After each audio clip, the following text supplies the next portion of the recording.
humanitarian demining. And I would like to welcome you all to today's event, which, as you are aware, is the launch of the IED Clearance Good Practice Guide developed by the GICHD and supported by Switzerland and Germany. We're still welcoming people to the event. It's a bit of a long process because fortunately we're pleased to welcome a lot of participants to today's event, and we're very grateful for the fact that they're giving up their time. All of you are to join us today. And the guide is a combination really of a lot of work carried out over the last year and a half by the GICHD related to IEDs and clearance related to IEDs. As we admit our last participants, just a couple of housekeeping matters before we begin our event. And you all should have received the agenda for the event, and it's on the screen now in case you don't have it handy. The event will run for about an hour and a half and will be divided in two parts. The first will look at the guide itself and discuss why it was developed and what the various elements of this guide are. And the second half will have a panel of presenters that will look at issues dealing with IEDs for mine action practitioners, since mine action practitioners are really those we are aiming to serve with the production of this guide. There will be an opportunity to ask questions after each component of the event, but I would ask you to keep your microphones muted during the entirety of the event, unless you're one of the presenters. And instead, please use the chat to ask questions about presentations or if you're having any technical difficulties. We are going to attempt to answer all the questions after this event, but those we can't answer during the event itself, we will answer in writing.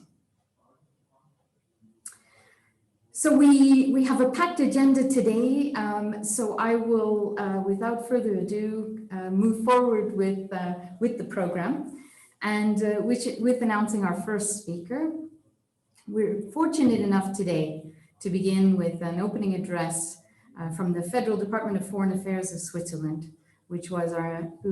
Switzerland was our main donor to this publication. And to open the event, I would therefore like to welcome Maya Mesmer-Mokhtar, who's the head of the Humanitarian Policy Section in the Human Security Division of the FDFA.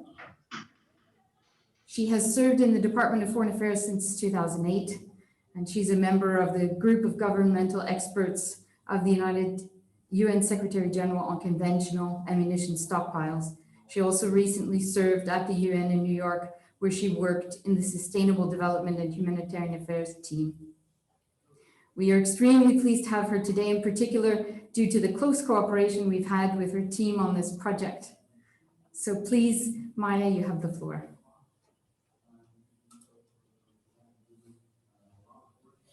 Thank you very much, Tammy. It's really a pleasure to be here, and I'm extremely impressed as well by the number of participants. And I would like to start by thanking GICHD, but also your team, Tammy, for having prepared today's event. And we are really proud of having contributed financially together with Germany to the development of this IED Good Practice Guide.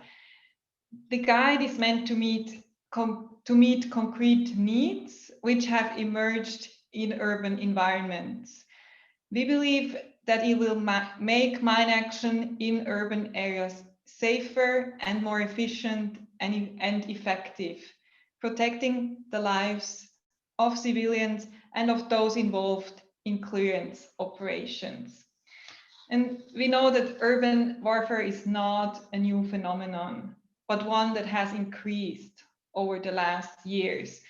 And the armed conflicts that have disrupted the urban centers in Syria, Iraq, Yemen, Libya, Ukraine, and most recently in the Nagorno-Karabakh are a reminder that armed conflicts are increasingly being fought in urban settings, and civilians pay the highest price as they are the main victims of armed attacks.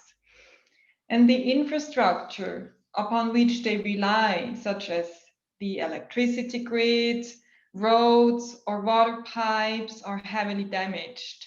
Rebuilding to return to normality requires both the humanitarian and development actors to work together and to employ tools adapted to the reality of urban centers. The increase of armed conflicts taking place in urban environments has been accompanied by an increased use of IEDs. Many of them function as anti-personnel mines. This has led to an increase in the number of casualties. As we know, the majority of them, unfortunately, are civilians.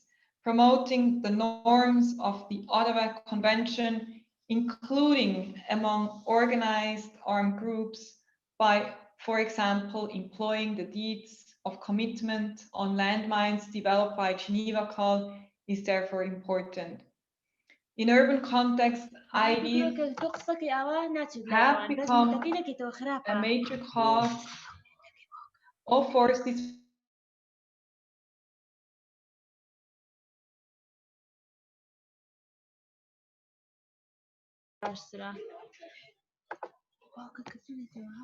I'm sorry, I think I have been unmuted. So I muted and now I'm unmuted again. So I will just continue where I stopped.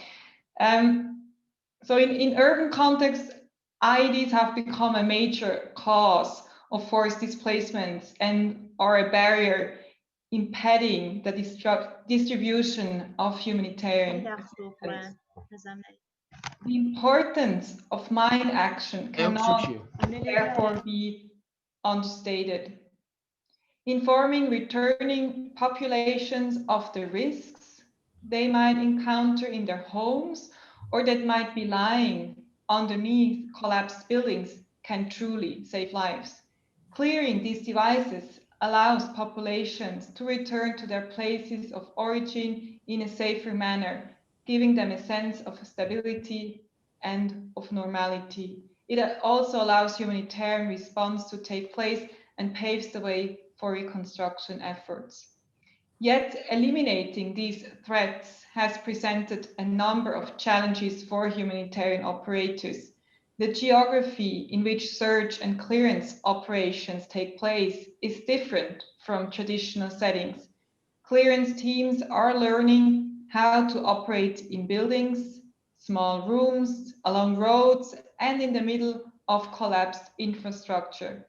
Here, IEDs have been deliberately concealed, and assessing the possibility of contamination is not an easy task.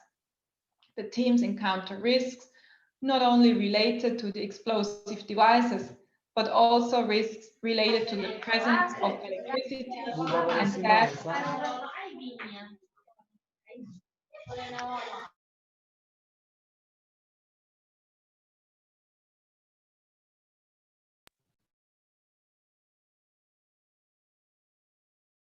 Just ask participants please to mute yourselves. As people are coming in, they're not on mute, but I'm sorry, Maya, if I could ask you to continue and unmute yourself. Thank you. Okay, no problem.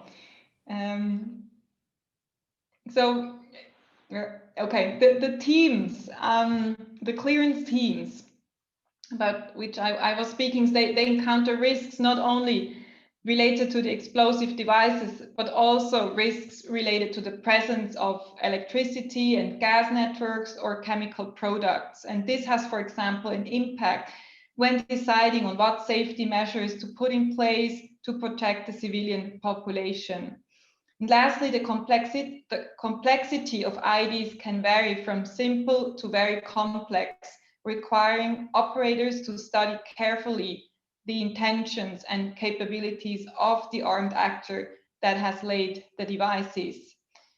As armed conflicts have become more urban, the humanitarian sector as a whole has had to adapt its way of working.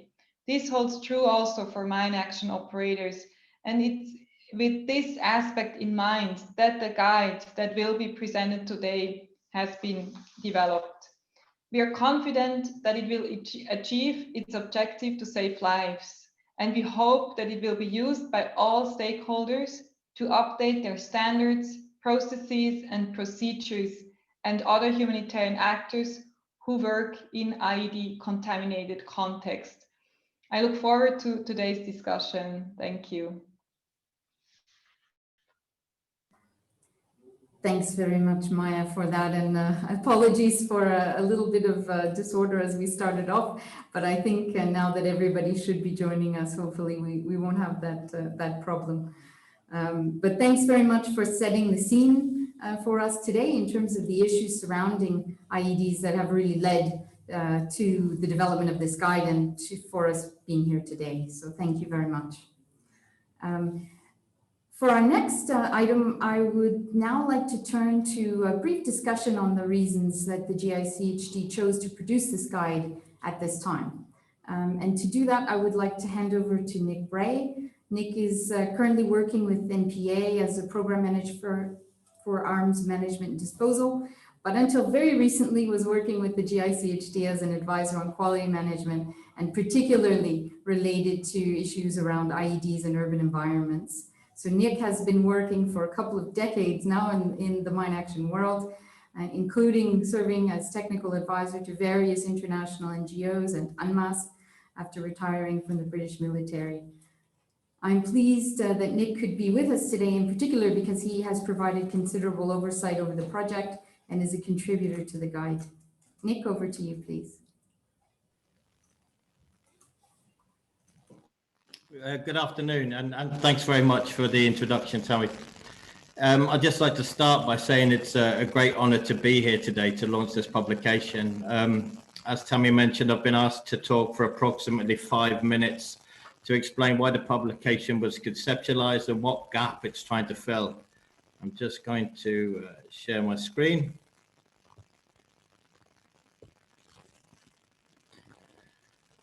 Okay. In Iraq and Syria, we saw large-scale IED contamination in both rural and urban areas. The devices varied from simple pressure plate initiated devices to far more complex devices concealed within buildings. Traditionally, the role of responding to IED falls with the security sector. However, the scale of the contamination and the fact that in the rural areas, the IEDs had been placed as landmines meant there was a real role for humanitarian operators to support the clearance of the contamination. The IEMAS at the time didn't really cover the new activities that were being conducted, and GICHD, responding to requests for support from the field, began a project to include these activities into IEMAS.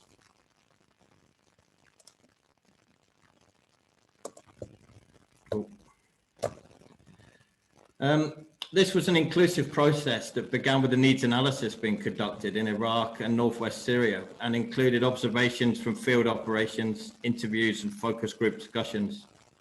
The key findings of these process was that urban clearance was happening on a much smaller scale than we'd previously perceived. There was a wide variance in methodology, terminology and clearance criteria. And there was an inconsistency with the level of assurance provided throughout the clearance process. Multiple survey processes, including those happening with the wider development sector, were happening without coordination. There was some degree of confusion with operators using terminology from land reefs, either incorrectly or by creating new terminology to describe the outputs and their activities. And core skills required for surveying clearance were not really captured in the IEMAS or within the current sector knowledge base. I don't really have time to go through all these points individually, but if you do require more detail, please contact Ian Robb and ask for the urban clearance report. So it was obvious that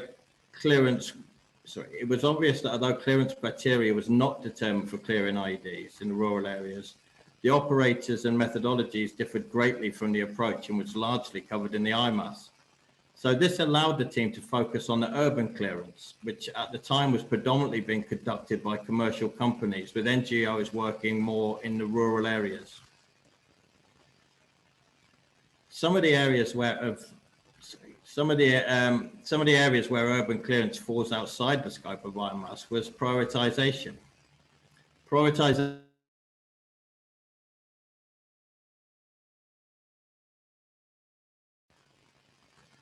Sorry, am I unmuted? Tammy, can you hear me? Yes, you're now muted. You're unmuted. Brilliant. Yeah, prioritization of communities over individuals is a common approach, but clearing areas that would often be seen as not humanitarian priorities, but still require clearance, have great impact. Power plants, water treatment plants, and health services are widely accepted as, humanitarian tasks, but with commercial and livelihood. By clearing a factory that may be privately owned, you could be facilitating the employment for returnees, allowing them the financial independence to rebuild their homes. Return to governance. Clearing government buildings and police stations is required as returnees need a safe and functioning environment to return to. The level of assurance provided by clearance. Buildings are not easy to specify, and you can't determine a building as clear by being 13 centimeters free of metal contamination. Threat analysis is required to provide safety to operators, but clearance plan and quality control measures also come from a well-conducted and auditable threat analysis. Also, access to verifiable data is limited due to the proximity to the end of hostilities. GICHD presented several new IEDs to the IEDs Review Board in February 2018 that were accepted, but that wasn't the end of the problem. New IEDs in IED disposal, building search and risk management were introduced, but they still need to be adopted by the national authorities and translated into national standards. Technical information isn't readily available to people who are not serving in the security sector, and operators, international operators, are able to hire experienced ex-military staff to develop their SOPs. This is an option that's not readily available to national authorities. This guide primarily aimed to provide technical support to national authorities, but is an open resource that can be used by national authorities, national operators, national and international, and donors who may wish to familiarize themselves with the operations that they're funding. At that point, Tammy, I'll hand the floor back to you. Thanks very much, Nick, for that explanation on the groundwork that was done before the guide was developed. Now, the next section of our presentation will run through very quickly the contents of the guide, in case you haven't had a chance to read it yet. And then we will open the floor to questions afterwards. The two remaining contributors to the guide from GICHD will be speaking next, Ian Robb and Robert Friedel. They will present the 4 chapters of this guide, which over time may increase as we're working on other chapters that will be added to the guide. First, I will hand over to Ian Robb. Ian joined the GICHD in 2018 as a technical advisor for urban clearance of IEDs in order to work on producing exactly the type of guidance that you can find in this guide. Prior to joining the GICHD, however, Ian had a long career working with IEDs. He has worked in Iraq on planning and implementing IED search operations, specifically in Mosul and the surrounding area, and has also had a long career in IED search and instruction on counter IED operations in the British Army and elsewhere. Ian, I hand over to you to begin going through the guide. Thank you. Hello, ladies and gentlemen. I'm going to give an overview of chapters 1 and 2, but I'm briefly going to start with a few slides showing some of the challenges in relation to the threat and to the environment. as these will inform why some of the content is in the guides. When we look at the challenges in regards to IEDs, when mine action is responded to contexts where there's an ongoing conflict or is immediately or recently post-conflict, there is very little technical IED information from which to build a response from. And where we would usually rely on information from communities, there's little to no population return. When we talk about different types of IEDs, there's also the new types. On the bottom left is the crush wire. With the crush wire, when it was first encountered, there was no detector suitable to find it reliably, especially when there was significant metallic background contamination, such as in a building.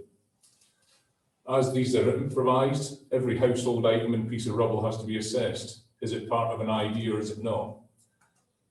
The size of the main charges can vary considerably. The example in the bottom right shows a victim-operated IED, but 150 kilograms of explosive.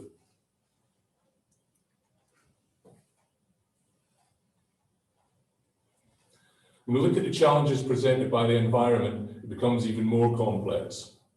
The guide includes open areas, but is focused on buildings in the urban environment where there are additional considerations. For a building in general, where there's no power, there's a significant lack of light. And when we rely on things like visual clues for indicators of IED presence, we're severely restricted and have to come up with other options to be able to safely search these areas.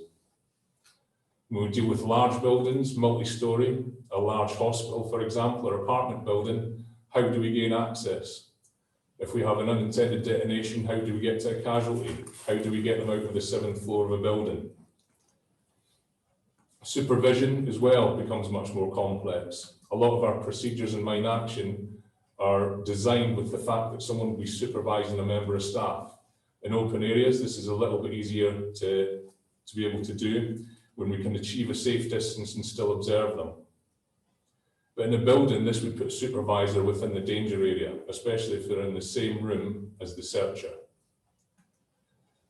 And especially difficult as an explosive blast strength can be 13 times greater in an enclosed environment, and this also affects the options for personal protective equipment. Large urban populations need specific infrastructure and utilities to support them. When we search these, we're presented with very large multiple areas and environments and non-explosive hazards. Who do we ask about these hazards and how do we mitigate them? This would require extra training, equipment, and accreditation of SOPs. And these skill sets to identify those hazards don't exist within mine action itself. The urban environment, as shown on the right-hand side, presents almost unlimited opportunities for concealment of IEDs. And they're not obviously hazardous even when they're in plain view. Moving on to the chapters themselves. The first one, Introduction to IEDs in Mine Action. It sets the scene. It uses examples and scenarios to highlight where, when, and why IEDs are most often used. Section 1, as well as the main challenges, it also shows the intended use of the guides, all 4 of them. In 2, we look at the IED tactics in general, using examples and scenarios with limited technical language, making it accessible to non-technical staff and those outside of mine action. In the 3rd section, threat assessment, is probably the most important through this book and affects the other chapters. It's the key underpinning process of all IED clearance operations and influences decision making. It's similar to risk, but it also includes malicious human intent that will affect the severity and the nature of the hazard. Use triangulation of different types of information and sources of information to determine the most likely types of IEDs, and then this will define the equipment and procedures required to find them and dispose of them. Chapter 2, Search. It has a manual focus. It is on the personnel that conduct it. There is not much at the moment on animal detection systems or mechanical means, but this is something that we're working on.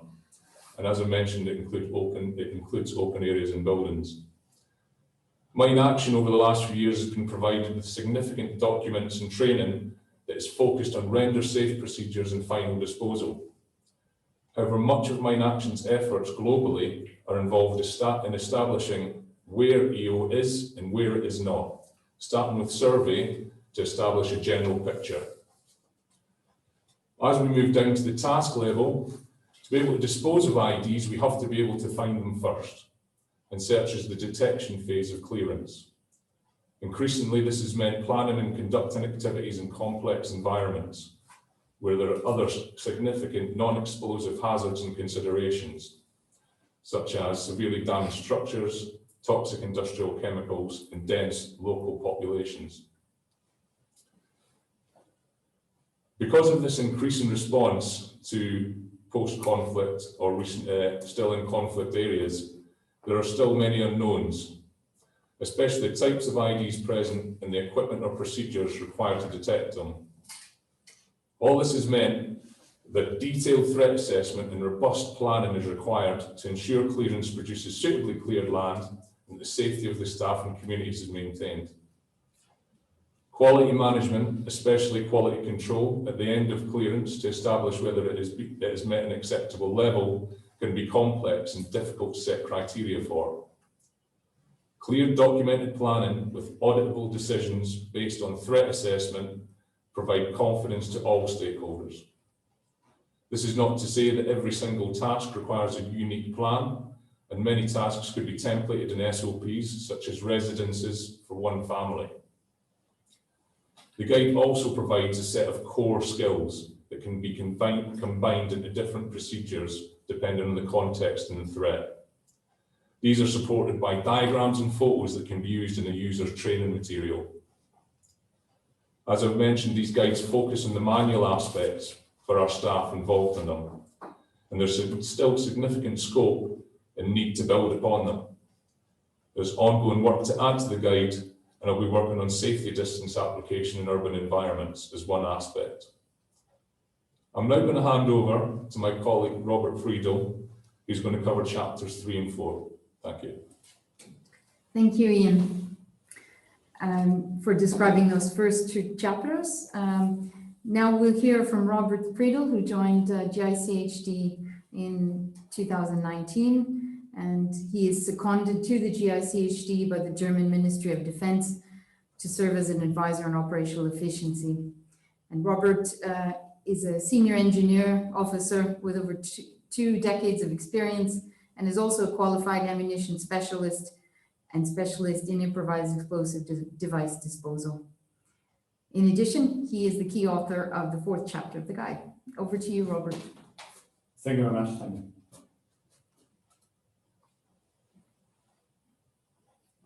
Dear ladies and gentlemen, hope you're doing well. The chapter 3 provides suitable references for the mine action sector on IED disposal itself. This is done by sharing knowledge and skills on IED disposal tasks, task conduct, threat assessment, disposal techniques and procedure which constitute good practice.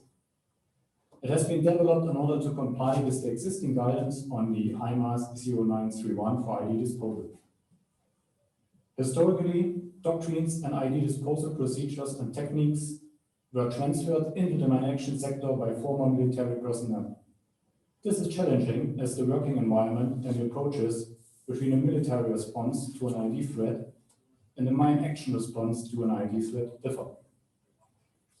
Military IED disposal personnel deploy across the world in ongoing conflicts where they can encounter IED types and configurations they may have never seen before.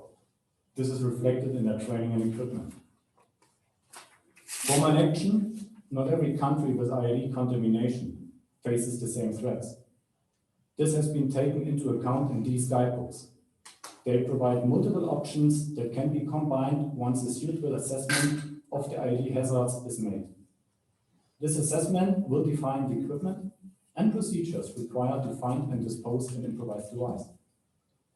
Chapter 3 expands on the high-level policy guidance provided through the IEMAS 0931 to enable the practical development of effective national action standards, standard operation procedures, technical notes, and training material. It provides detailed descriptions and scenarios to explain the core components of IED disposal philosophy, principles, mandatory actions, conventions, and management oversight. Chapter 4 is the Handbook on IED indicators and ground sign awareness. It focuses primarily on the recognition of an IED contamination. The guide is also accessible for other actors outside man action who work in an IED contaminated environment. Security entities develop techniques and procedures to support the recognition of a possible IED threat by using IED indicators. One indicator could be the channeling of ground movements by ridges or sharplands. Other indicators can be markers used to warn local communities, warning markers, or markers used to ensure a targeted detonation of a command-operated IED, aiming markers. Recognizing the change of an environment became important as well. Within a mine action context, an environmental indicator could be unused agricultural land. Chapter 4 defines the term ground sign awareness from a mine action perspective and provides descriptions on how, for example, disturbed earth can indicate IED presence. The ability to interpret ground signs is an essential skill required when conducting a contamination assessment or conducting a survey when IEDs may be present. A lot of the mentioned points are commonly known. Not having this knowledge accessible to the wider public was a challenge. This handbook now has it summed up to be used for training, capacity development, etc. Just to highlight, the Handbook on IED indicators and ground sign awareness is written for all personnel, mine action organization, aid workers, non-governmental organizations, etc., working in an IED environment. Chapter 4 can also be useful for explosive ordnance risk education practitioners in the development of methodologies, approaches, and tools that are specific to environments contaminated with IEDs. We are in the process of translating the IED indicator and ground sign awareness handbook to Arabic, Dari, Russian, French, and Spanish right now because of the need. As my colleague Ian Rock mentioned, our work to support with IED disposal related publications continues. We are working on a publication on homemade explosive as well. Ladies and gentlemen, thank you very much. Thank you very much, Robert, for finishing off the presentation of the guide. Now we're finished the first component of the event, and we would like to just check and see if there are any questions on this first part. Any questions in terms of the makeup of the guide or the reasons behind its development? I'm not seeing any questions so far, and we are a little bit behind time. So if we don't have any questions at the moment, we'll move on to the second part of the event. And you can always ask questions on the guide itself in the chat throughout the event. So feel free to use the chat as we move forward. Okay, so to start off the second part of our event, where we're looking really at experiences from the field, we would like to go to Yemen. Allow me to present General Gareth Collett, who retired from military service as the head of the UK's bomb disposal profession in 2018. And his final post was in Iraq. He holds a master's degree in explosive ordnance engineering and is a leading expert on countering improvised explosive devices. And he's currently serving with UNDP in Yemen and working on building capacity there to deal with Yemen's IED problem. He has also been, we're very pleased to say, on the technical review panel for this guide. So now I'll hand over to you, Gareth, to present the case of Yemen. Thank you, Tammy. I'm just going to share my screen. Hopefully everybody can see that. Yeah, good afternoon, good morning, good evening to everybody. it's a pleasure to actually talk about the good practice guide from experience, not only in contribution, but also piloting aspects of it in Yemen over the last 12 months. What I really want to do to set you a scene for good practice is to look at the IED threat in Yemen over the last 3 years. And I think you may be surprised to hear that there's been just under 2,400 IED recorded events in Yemen in that time frame. And if you include all events that incorporate civilian casualties or the military have responded, it's around about 75 IED events per month. And when we look at civilian impacts reporting over that time, an IED event in Yemen is 3 times more effective than the airstrikes that occur. And Yemen, unlike a lot of countries, has a threat at land and sea due to its 2,000 kilometre plus sea border. And within that context, there are 4 groups which operate, and they operate according to ideology, political motivation, or financial need. So we have non-state armed groups, 2 terrorist organisations in particular, but also criminals, which people might not generally tend to think about, national criminal gangs and international criminal gangs that exploit the lack of rule of law in any conflict-affected state.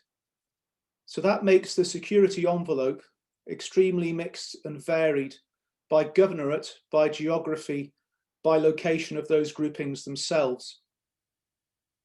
And due to the conflict, there's been significant attrition in the local security forces, again, similar to lots of conflict-affected states, which means that in terms of humanitarian mine action, the national authority has been the default setting, and for 2020 alone, has attended 71% of all the IED-related events that have occurred in that country.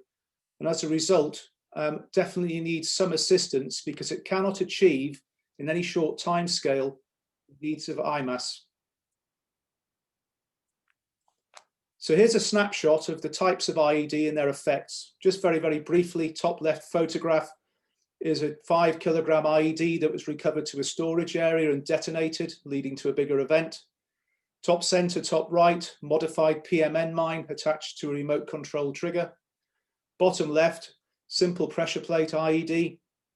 Bottom center, simple pressure plate IED, but with a thermobaric filling, specifically designed to destroy structures, which enhances blast effect, etc. And bottom right, as some of the colleagues watching today will know, we also have improvised mines, sea mines in Yemen, which cause significant issues to the littoral areas. I'm not going to cover the general features of an IED because I think the guide does that extremely well. But what I want to point out here is that about 60% of the IEDs we encounter in Yemen are victim operated in nature. But we also have around about 30% command initiated. So we have a situation where threat ranges from simple to complex. And if you're in the UNMAS, that's the national authority, you may not be quite sure what you're going to attend unless you've learned certain aspects such as threat assessment, questioning, etc., which the guide points out. I've talked about land and maritime environments, but also we have a 3-dimensional issue in terms of IED use from the air, whether that be suicide belts strapped to the bottom of UAVs or UAS driven or flown into specific targets, depending on what's going on.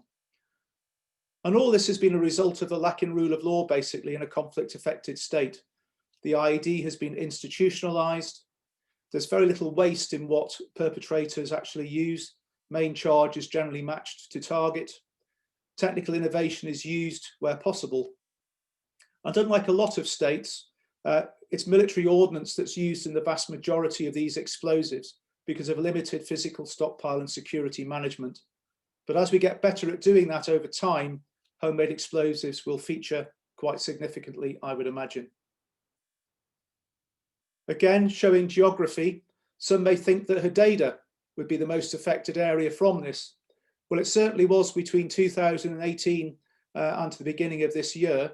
That's the top left pie chart. But if you look at the bottom right pie chart, there's a drift towards governorates like Hadramaut, Shabwa, governorates where there is good logistic lines of communication and where criminal gangs can effectively operate. Hodeidah's situation is diminishing as time goes by. And the 2 photos on the slide show you a very recent recovery of IED components from a cache this year.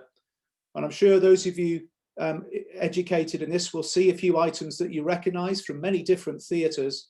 Most of those items are delivered to country externally and then put together for internal use. So we have a great geographical spread. So what about good practice? Well, basically on this slide, I can tell you that looking at the statistics in terms of the national authority, in particular locations, for every 12 IED events attended, there was usually a casualty in an EOD team. That's quite a significant attrition rate within the organisation that has to respond, as I said earlier, to about 71% of what's going on. As a result of that, your team availability reduces, and that means more civilian casualties occur from mines, unexploded ordnance, and explosive remnants of war because your teams cannot attend activities. But for us to be able to operate and deliver good practice, we need to have access. We need to be able to work with the national authority. And that involves a lot of negotiation, specifically in the natural language of the country, so that everybody understands what it is you're talking about and what we are trying to achieve.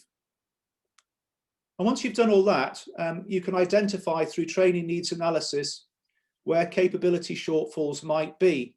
And in terms of IED good practice, you can then look at the relevant IEMAS and competency standards and see where you can deliver training to save life, limb, and property.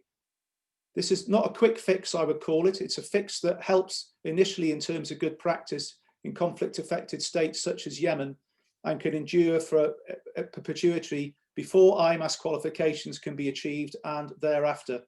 When the threat is there, you have to respond. You can't just do nothing until IEMAS delivers. So that's basically where the critical shortfalls in Yemen fell within the national authority. 7 specific bullet points on this slide. Can't achieve IEMAS EOD or IEDD levels anytime soon. The answer to that is no. So you've got to map where the shortfalls are against the competencies you know, and that comes up with a lovely, long, detailed list of abbreviations that probably people won't recognise because I find that difficult looking at this, but they do match to things where you can do something good. So, very first course we ran was in January in Hadramaut and Shabwa governorates, Al-Qaeda, ISIL heavy. This is the sort of people that you will see turning up for good practice from a national authority when training is just beginning. This is the hook and line equipment that they turned up with, and that's the equipment between all 25 students. By delivering good practice and looking at what you can deliver from a sort of national level, this was a hook and line capability delivered internally for less than $200. So if anything breaks through good practice, it can be replaced quite easily within the local supply chain. We realized that semi-remote was a really good thing to do in terms of the command threat in certain parts of Yemen, and also the victim operated threat from secondary and tertiary devices. So we taught very, very simple techniques. They don't break any operational security that people might be concerned about. But the issue specifically is that it provides separation if something goes bang. And that's where most people have been killed and maimed within the EOD and IEDD search type community. We also ran two further courses in Hadramaut and one in Taiz. Taiz was targeted in the last quarter of this year. And I'm also pleased to say that we taught the first bomb disposal woman in Yemen's history. She has a very, very difficult task because she has to form part of the family protection unit, which deals with females who transport a lot of the explosives and suicide orientated activity. So you can see some very general techniques being put in place here, providing separation and allowing the exposure of areas of interest that might want to be dealt with. And I'm also pleased to report that an improvised bottle disruptor was used as well in around about June of this year against a targeted remote control IED, which was used in an attempted assassination of a governor.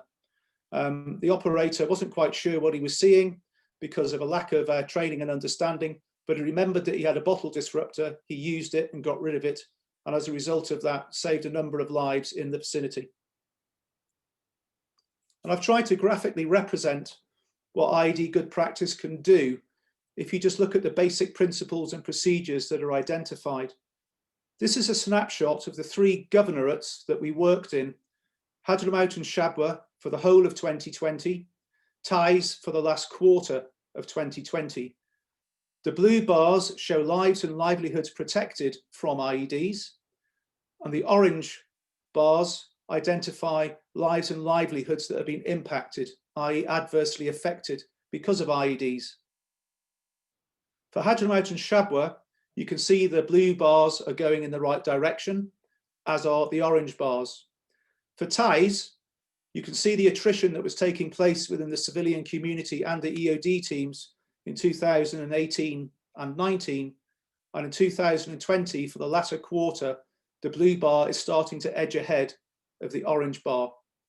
So in terms of good practice, does it work? Because I can also confirm that we've trained 40 people. It's not a lot. The courses take time to look at, to make sure that we teach that within the competencies safely. We have saved life and property. No EOD operator has been killed or injured from an attrition rate of 1 in 12 devices to now 1 in over 200 devices. So that says what good practice and separation from the bomb can do. I've mentioned the journey has just started in Taiz. I'm interested to see how that develops through 2021.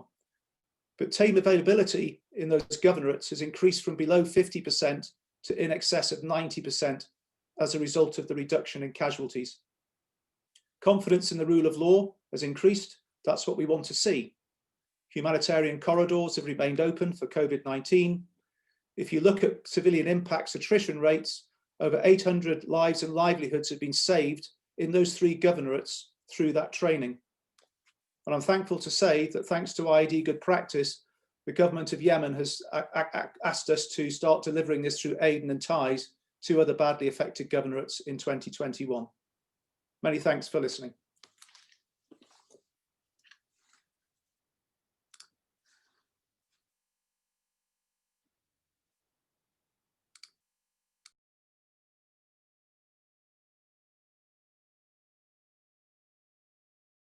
There. Now we'll move on to the case of Iraq, sadly another country that's been heavily affected by improvised explosive devices. Today we are very pleased to have Mr. Muammar Sahaladdin Al-Hiti with us. He is the head of the Northern Regional Mine Action Center in Iraq's Directorate for Mine Action. Mr. Al-Hiti has more than 17 years experience in mine action, and most recently he has led the DMA's response to explosive hazards in areas previously held by ISIS and highly contaminated by IEDs. We will have translation for Mr. Al-Hiti's presentation, so hopefully all of you can see where the English channel is, and if you have any difficulties, please just use the chat to let us know. Over to you, Mr. Al-Hiti. You have the floor.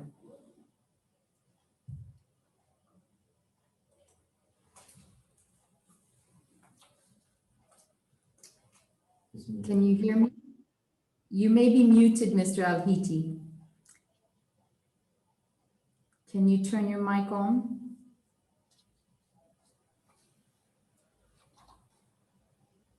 الو مساء الخير. Very good.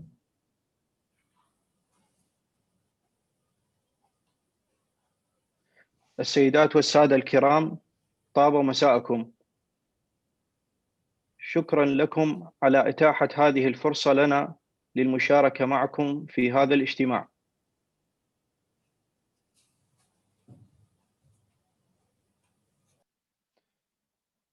حيث يعد هذا اليوم مهم جدا للعراق لكونه يعتبر الذكرى الثالثة لتحرير الموصل من عصابات داعش الإرهابية. مر على هذا التاريخ التحرير أكثر من 3 سنوات.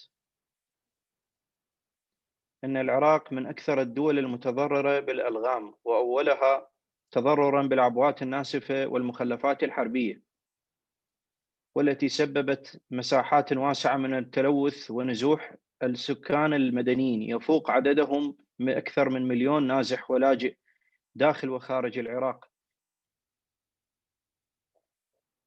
وتقوم وزارتي الدفاع والداخلية والمنظمات والشركات بجهود كبيرة جبارة جدا بأعمال المسح والإزالة والتوعية تماشيا مع سياسة الحكومة العراقية من أجل عودة النازحين وإعادة الاستقرار للمناطق المحررة، إذ أن عصابات داعش الإرهابية لديها العديد من الأفكار والوسائل التي لا يمكن إحصاؤها فيما يتعلق بالعبوات الناسفة والشراكة الخداعية، الأمر الذي يؤدي إلى صعوبة وضع سياق أو آلية محددة لمعالجتها أو إزالتها والتخلص منها، إذ أن عصابات داعش الإرهابية تبتكر أساليب جديدة لقتل أكبر عدد من المدنيين العزل وبآليات معقدة.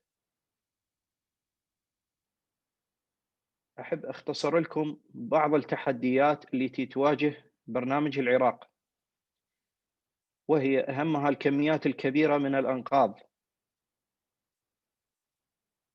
المحتوية على العبوات الناسفة المرتجلة، وأيضا هي تؤدي إلى صعوبات تواجه عودة النازحين مع وجود آلاف من العبوات الناسفة المرتجلة المزروعة في المناطق المحررة.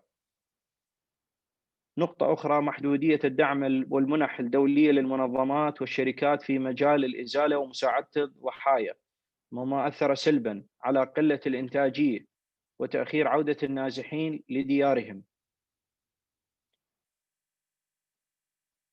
آليات التنسيق، إحنا نعمل بالحكومة العراقية على آليات تنسيق عدة، من أهمها اللجنة الوطنية العليا لشؤون الألغام التي يترأسها السيد رئيس الوزراء وبعضوية السادة الوزراء المعنيون التي تعمل على تسهيل كافة أعمال شؤون الألغام. وأيضا هناك السلطة الوطنية من خلال دائرة شؤون الألغام تعمل على عقد اجتماعات دورية لتخطي العراقيل التي تتواجه سير العمل، مثل اجتماعات TWG المجموعة التقنية، واجتماعات التنسيق CMMAI، وكذلك الاجتماعات المنعقدة في مركز العمليات في محافظة نينوى واجتماعات المحافظات المحررة.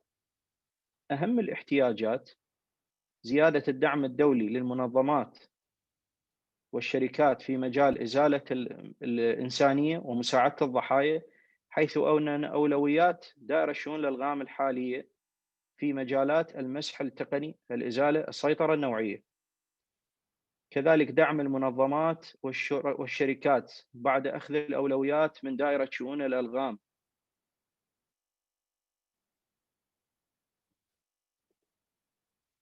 دعم تأسيس مراكز أطراف اصطناعية في المناطق المتأثرة لتوفير الخدمات. دعم الخطة الوطنية الاستراتيجية. دعوة برامج الأعمال المتعلقة بالألغام الدولية في زيارات متبادلة من أجل زيادة الخبرات والتدريبات المهمة. وفي الختام نود أن نتقدم بوافر الشكر والتقدير إلى جميع الدول المانحة والمنظمات والشركات الدولية، إضافة إلى GICHD وبرنامج الأمم المتحدة UNMAS والحكومة الأمريكية وكل الحكومات التي دعمت ومنحت العراق، والمنظمات التي ساهمت في دعم برنامج شؤون الألغام، وهي هلو تراست، MPA، MAG، FSD، IMAB التي ساهم، والICRC صليب الأحمر التي ساهمت في تقديم المساعدات لتقليل الأثر من أجل الوصول إلى عراق خال من العبوات الناسفة والمخلفات الحربية. وشكرا لكم.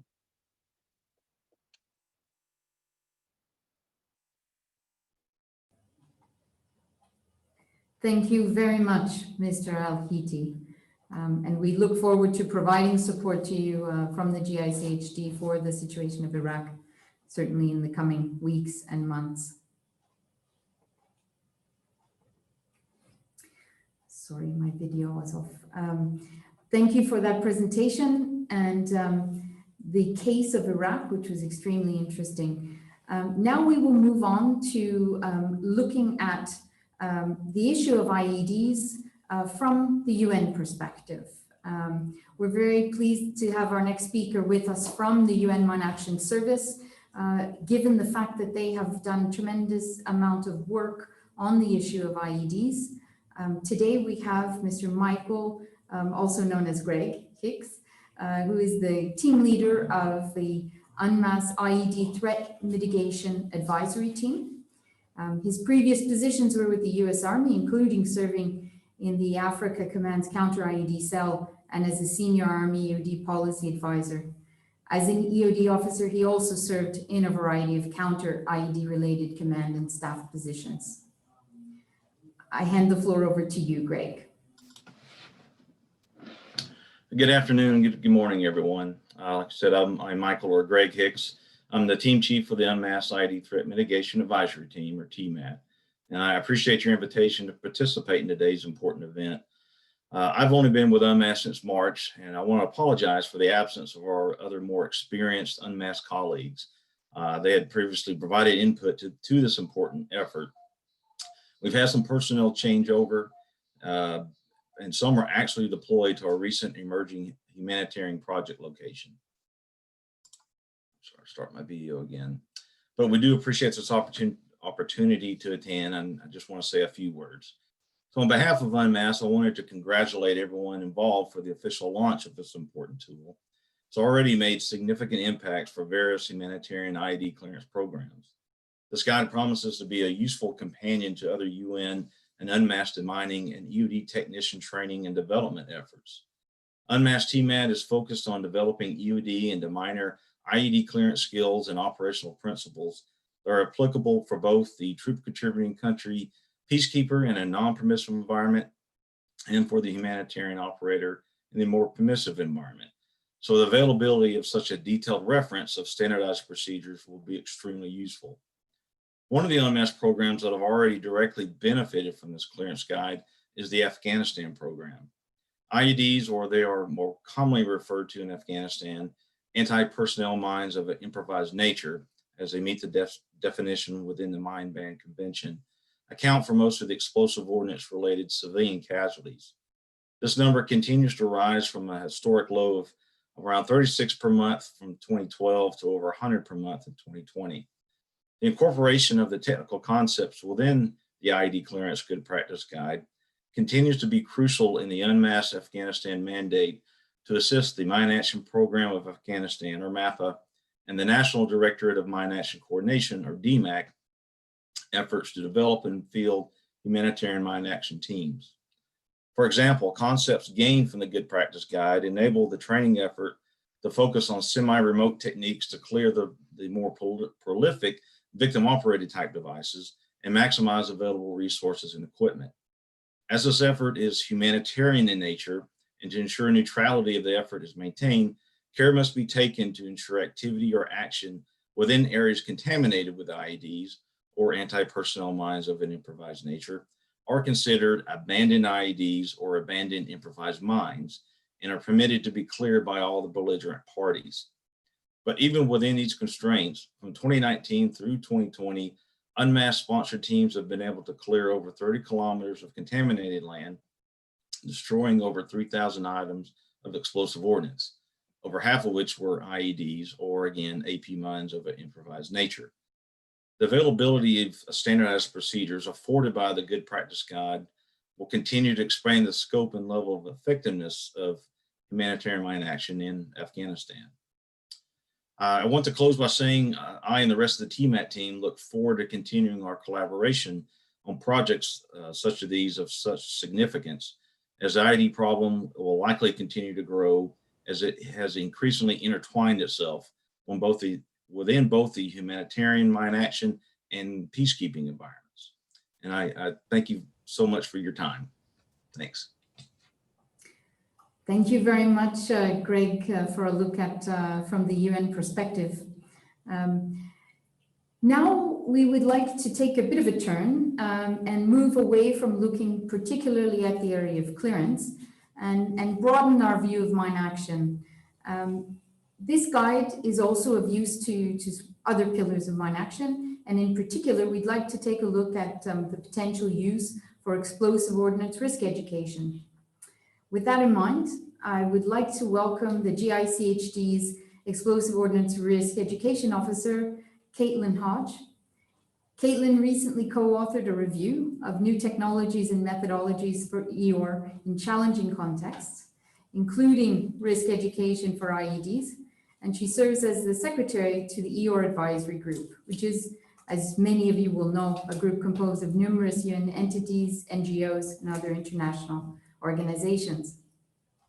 So Caitlin, the floor is yours to take a look at the EOR considerations related to IEDs.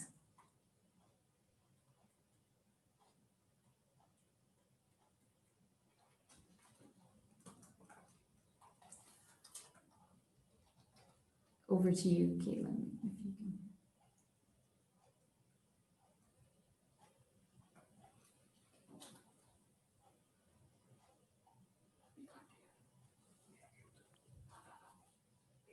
Can you hear me okay now? Yes, we can. Okay, good. Please go ahead.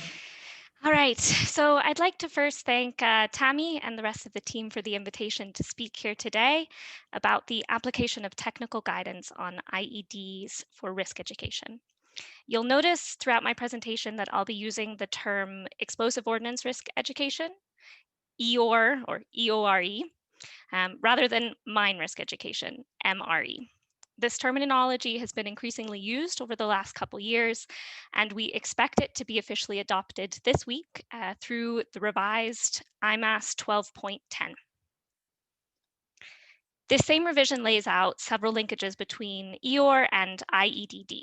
This includes the need for risk education operators to maintain close working relationships with local authorities and clearance operators, as well as the role of risk education efforts to facilitate IEDD spot tasking and clearance activities.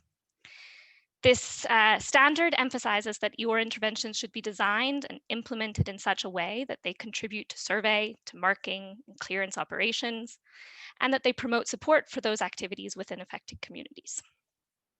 The work of IEDD teams can also, though, support risk education efforts, and that's what I'd like to focus on for the rest of my presentation. Because after all, these two pillars, clearance and risk education, do share the same objective. That's to reduce the impact of explosive ordnance on the lives and livelihoods of affected communities. And to this objective, IEDs unfortunately pose a marked challenge. This graph shows the number of casualties worldwide from mines and ERW, including improvised mines, from 1999 to 2018. You can see that from the 90s until about 2013, the casualty rate was steadily declining. Since 2014, that rate has spiked, more than doubling in a span of just 5 years. A sector mapping and needs analysis conducted last year found that this increase can be largely attributed to armed conflict and large-scale violence where IEDs have featured heavily. As you can see from this graph, over the last 10 years, improvised mines have been responsible for the highest number of explosive ordnance casualties. This was also the case for 2019, according to the latest data from the Landmine Monitor. Of course, there are other factors that have contributed to this spike, including an increase in conflicts in urban settings and large population groups of IDPs and refugees on the move. All of this points to a clear humanitarian imperative to address the threat of IEDs to civilian populations. So what are the challenges? In many respects, risk education for IEDs is not that different from risk education from traditional mines. Both respond to threats to the lives of community members that are usually hidden to the untrained eye. Both aim to promote safer behavior, and both rely on the same core principles to be effective. Nevertheless, there are a few notable differences that pose challenges for IED risk education, as signaled in the guidebook being launched today. First, IED placement may initially appear more haphazard than with traditional minefields, and they can be hidden in a variety of contexts that makes their detection more difficult. In some cases, deliberate concealment of IEDs renders their discovery almost impossible unless a technical entry and search of the property has been conducted. Second, IEDs are often made from components and materials that are not obviously dangerous. And third, patterns of IED use are often fluid. They can be both highly localized and change rapidly. There's also several environment-related reasons that can pose challenges for IED risk education, like urban settings, contexts of displacement and return, or situations of active hostilities. These have implications on the messages that can be provided without doing harm, especially when calling for reporting, as well as on necessary safety measures for those delivering risk education.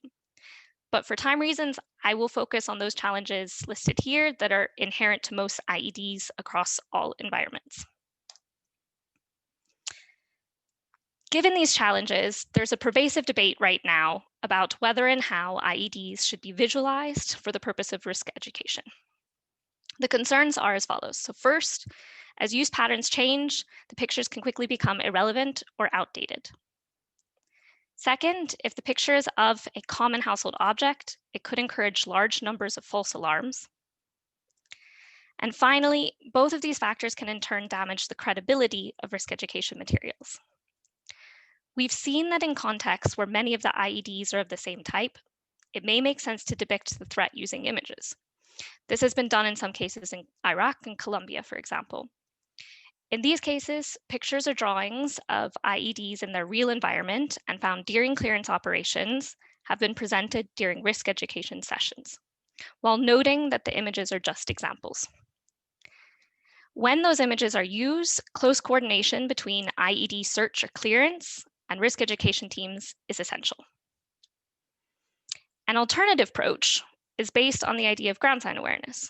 So this is the subject of the final chapter of the guidebook being launched today, as Robert introduced earlier. Let's take this post-conflict urban environment from the handbook as an example. So on the left, a street has been cleared of rubble and cars are using it. Buildings are repaired, a shop has even reopened. Why has the same not happened on the right? Ground sign awareness can be used to draw attention to signals and clues that could indicate the presence of a danger, like unusual combinations of items, disturbed surroundings, or militarily strategic points. This is an advantage when dealing with IEDs, as it places the emphasis not on the specific object, but the wider context. This is in line with approaches recommended in the draft technical note for mine action on IED risk education that emphasizes alertness to the presence of the abnormal or the absence of the normal. Of course, technical messages on ground sign awareness indicators can't be directly reproduced for general populations using copy and paste. As we know, the most effective risk education messages are positive, not overly technical, and tailored to the target audience. Moreover, they should be clear and avoid overburdening at-risk groups with unnecessary information. This is especially true for children whose curiosity can be triggered by technical descriptions. What this handbook should provide is a useful basis to inform messages and methods for reaching communities living with IEDs. For this reason, it should be recommended reading for anyone engaged in IED risk education. And with that, I will hand the floor back over to Tammy. Thank you all for your attention.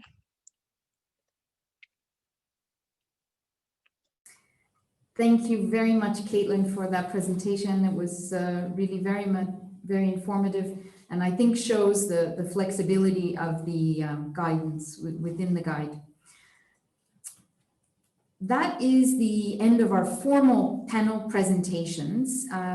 Before we go to questions, and we have a number of questions that have come into the chat over the public chat and privately to us, I would just like to hand over the floor for a quick comment from the audience from Mike Kennedy, who is part of Artio's group, and he was involved in production of the guide. Just to say a couple of words about the experience from Afghanistan. Over to you, Mike.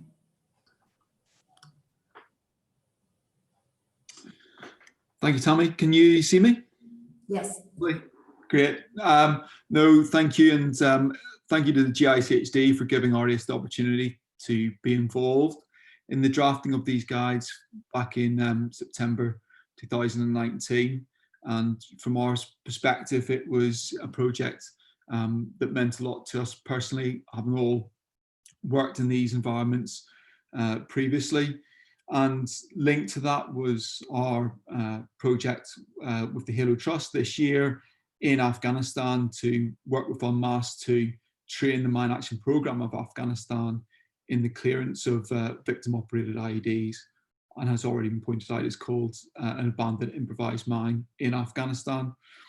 And that just gave us an opportunity to utilize these guides and how that training was delivered, but also how it could be standardized and made into a package that the mapper themselves can then take on and scale to the kind of level that's really required in Afghanistan.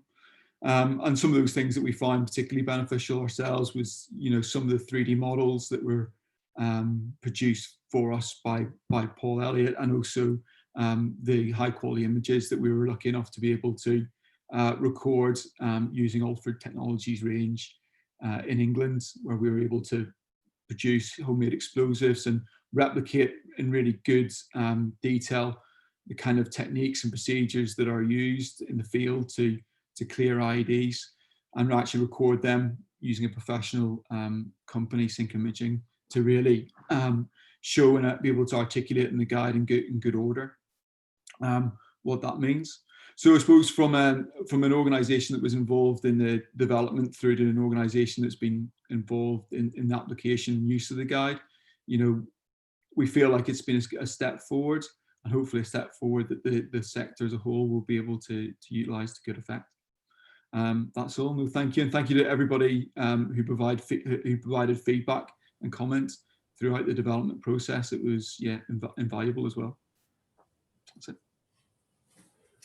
Thanks very much, Mike, and thanks for all your work in helping to produce the guides.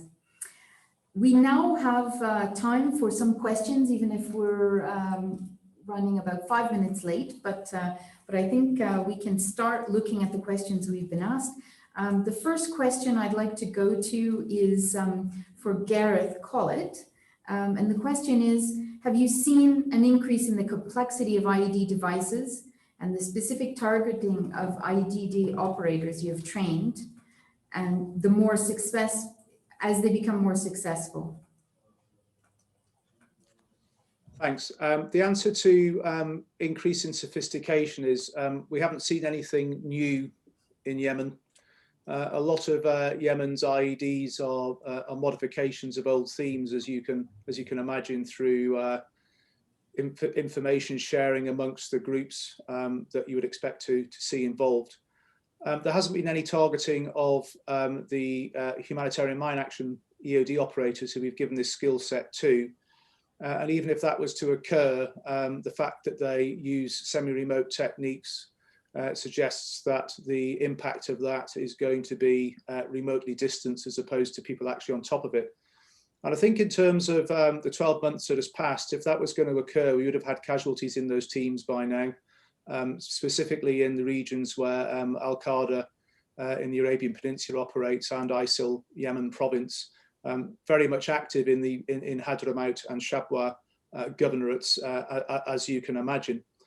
The thing that I worry about is the international criminal element, which generally tends to get forgotten about as a component of the IED journey. The vast majority of the sophistication that we see is actually in the criminal element, and they use that to assassinate or murder elements of criminal investigation departments. So, for example, if you're having an issue with the use of drugs in your country, when you have a limited ability to implement the rule of law, your police responders in that respect are specifically targeted by those criminal gangs, because the financial return in the loss of an operation is, as you can imagine, significant. So our worry is the sort of separation between hot and cold IEDs, as I would call them, IEDs that are either in the conflict itself as a part of moving front lines, or areas where criminal gangs are operating, versus those legacy IEDs, ergo explosive remnants of war, which are left behind as a conflict has moved on. And in Yemen's situation, as I mentioned in the presentation, the National Mine Action Authority is the default setting for IED disposal until such a time that capacity development in the local security forces can actually bite to start training. So IED use in Yemen, a lot. Have I seen anything new so far coming through? The answer is no. I would expect there to be a change in the types of switch used as switch technology develops. I would expect to see a move to homemade explosives as physical stockpile and security management progresses.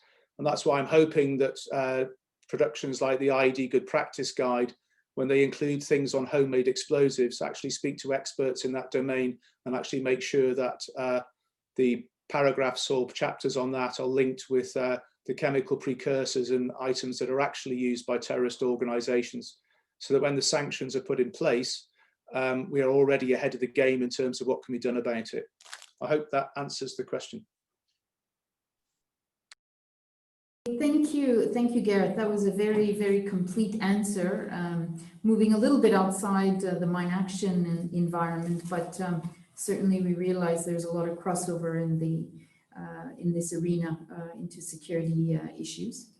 I'd like to go to the next question I had on my list, which was targeted towards the difference between permissive and non-permissive environments, and a question as to whether the guide discusses that, as well as active and legacy devices.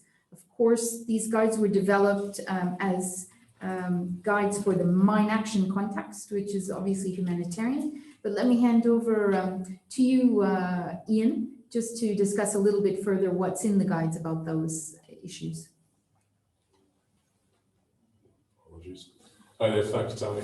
It's a very good question. Maybe we weren't very clear at the beginning when we discussed the guide, but it is specifically mentioned in there it's for humanitarian mine action. That's what it's been designed for. There are certainly elements that can be applied outside of it.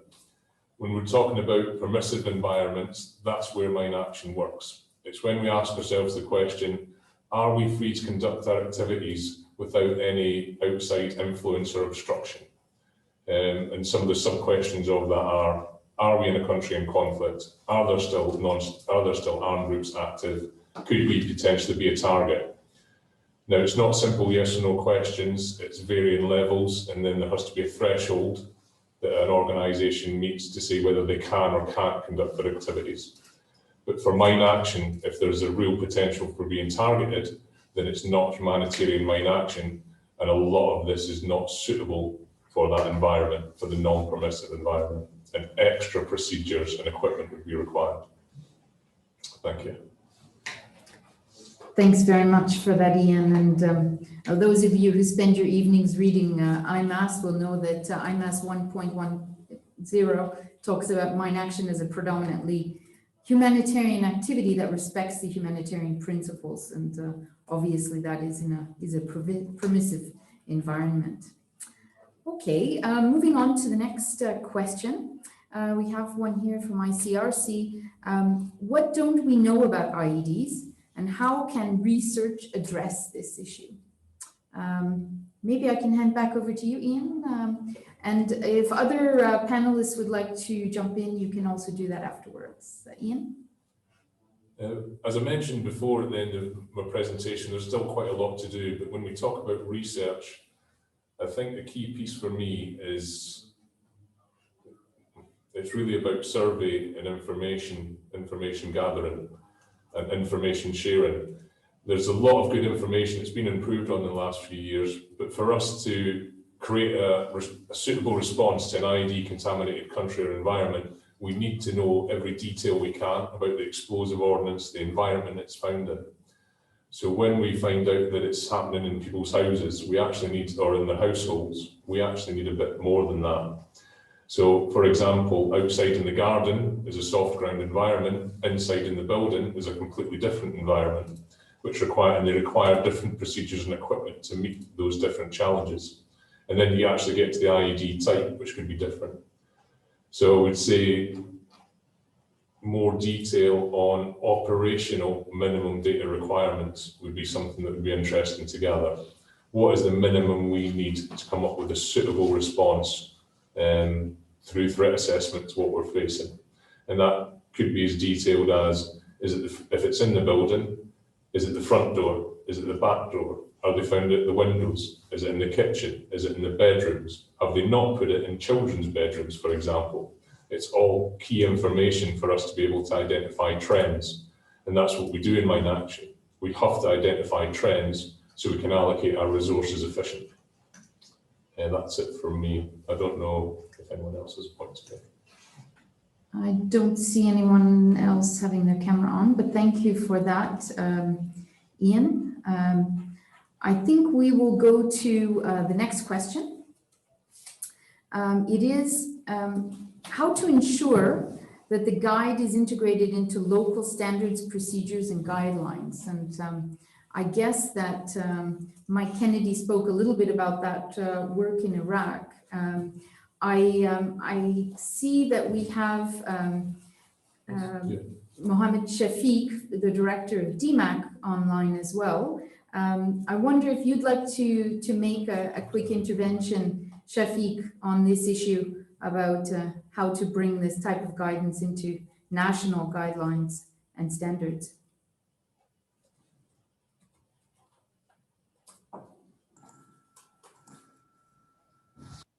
Hello?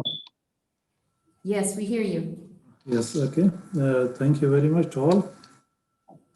First, I would like to express the words of appreciations and thanks to GICHD for taking this initiative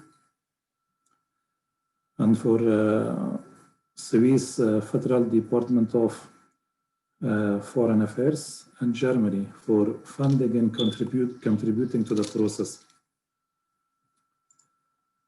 I think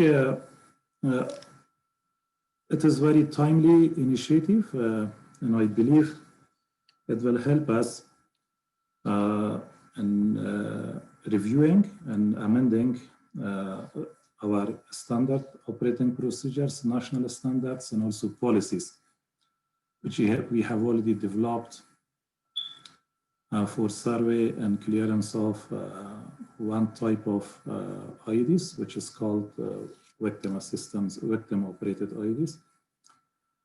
And ultimately, it will help that we can bring further improvement in the operations of removing such lethal devices in the field. We believe the need for such a guidance or guide, it is being felt more than any other time in the past, because we just completed a comprehensive training of implementing partners with the support of international colleagues and Hello Trust for making the capacity for survey and clearance of anti-personnel mines of improvised nature, which is pressure pallet IED type. So I would like to take this opportunity and thank all those colleagues, organizations and entities who are involved in the production of such important and useful publication. Thank you.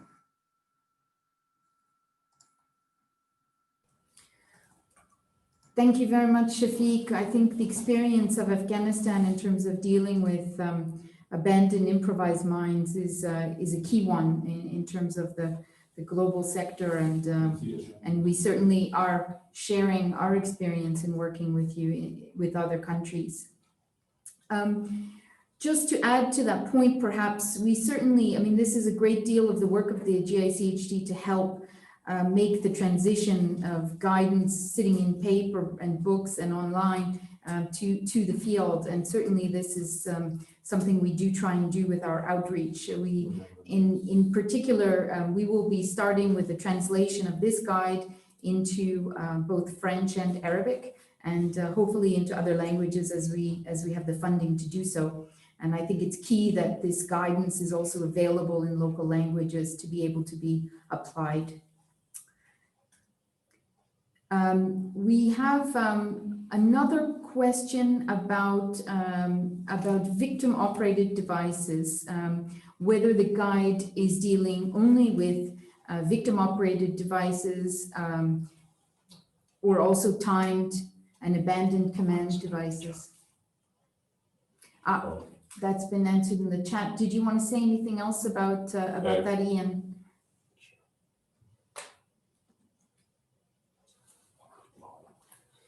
Yeah, just to say that that's exactly accurate what Keely said there.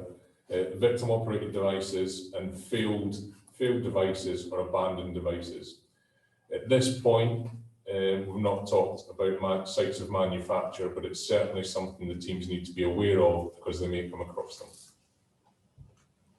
That's it, thank you. Okay, thank you for that.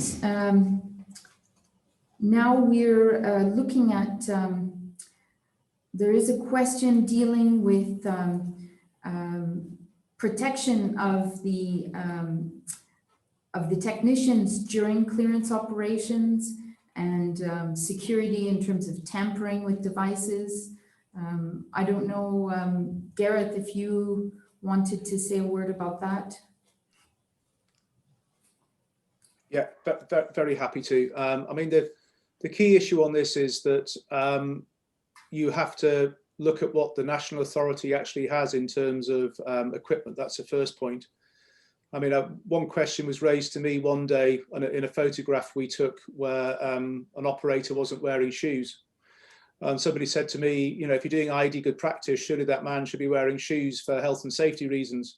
And I said, the IED he's dealing with is 25 kilograms in size. Shoes aren't going to save him. He's never worn shoes in his life. It's a bit like putting high heels on somebody who, you know, has never worn high heels before. It would have been significantly more dangerous to introduce that. So you have to work with what people have, because the reality of today is that a lot of states which are affecting this problem aren't going to have the equipment and are not going to have the time to go through the journey that a lot of us would expect from previous service or through the series of IEMAS qualifications that are required. So for Yemen's case in particular, the Good Practice Guide has provided a significant stopgap to save life, to generate capacity, and provide some really, really good guidance and advice going through. In terms of tampering with devices, again, it comes back to your threat assessment, and the way in which the threat assessment is conducted is very much dependent upon, again, the experience of the individuals that you're training or you're talking to, but also providing them an understanding of what the types of IED are like. And if there's any sort of suggestion of tampering or something along those lines, it's either victim operated. If you're not sure, blow it in place.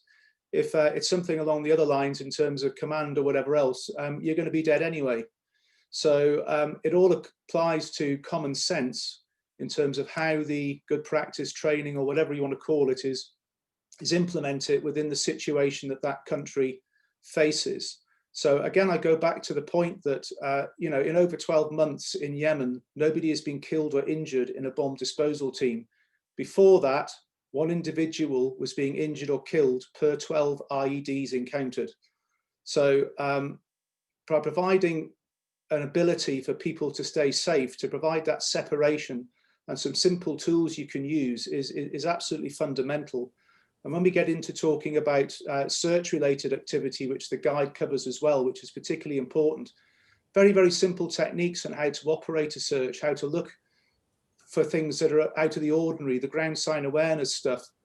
I remember in particular when ground sign awareness was first brought into the British military in Afghanistan, people thought it was a crazy idea.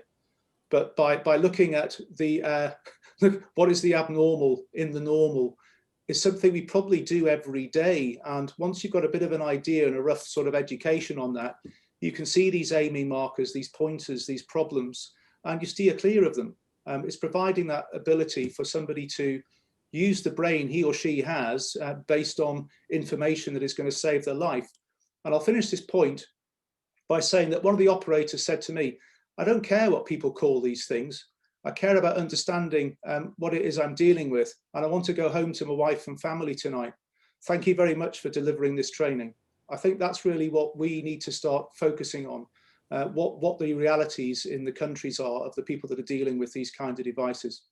The weapon of all new wars, as we know. Thank you. Thanks very much, Gareth, for that. I think for us, the issue of safety of personnel has been a key motivator of this guidance. And I think one has only to consult a bit on some of the recent accidents, well, over the last 2 years to know that the work that you're doing in Yemen is much needed. So thank you for that. With that, I think we will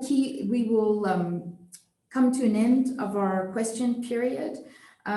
We will continue to answer any questions that we have received in the chat in writing to you, and we will follow up with participants on that and with answers in writing to the questions that were posed. We do encourage you to get back to us, and as you read and use the guide, we think it's a very good publication, but we know that things can always be improved, and we are going to be seeking out advice and your comments in terms of eventually a second edition of this guide, and in the next 6 months or so, we'll be reaching out to people in the Mine Action community to do a bit of research on how it's going. So please do feel free to communicate with us on your views. In terms of the questions, I think we're putting our email in the chat now. So if you do want to send us anything right away, please feel free to do so. And thank you very much to all of you who have participated today. As we have already told you, I think through our information, that this event was recorded.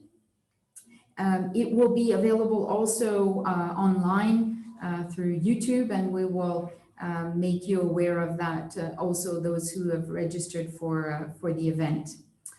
I would just like to thank in particular all the presenters today. It's been, I think, a very interesting experience to have the diverse angles of this problem presented today. I hope that the participants have gotten a lot out of it.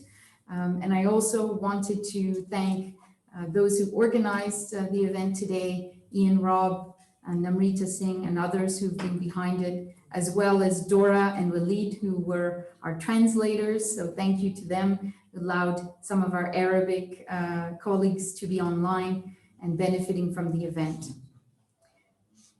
A final thanks to our donors, to Switzerland, to Germany, who financed the guide, also to WRA, the US State Department, for having financed a lot of research that led to the groundwork for this publication. So thank you very much for your support. Of course, we couldn't do our work without you. And with that, I will just wish everyone a very good and safe afternoon and evening, and wish good health to all of you from the GICHD. Thank you.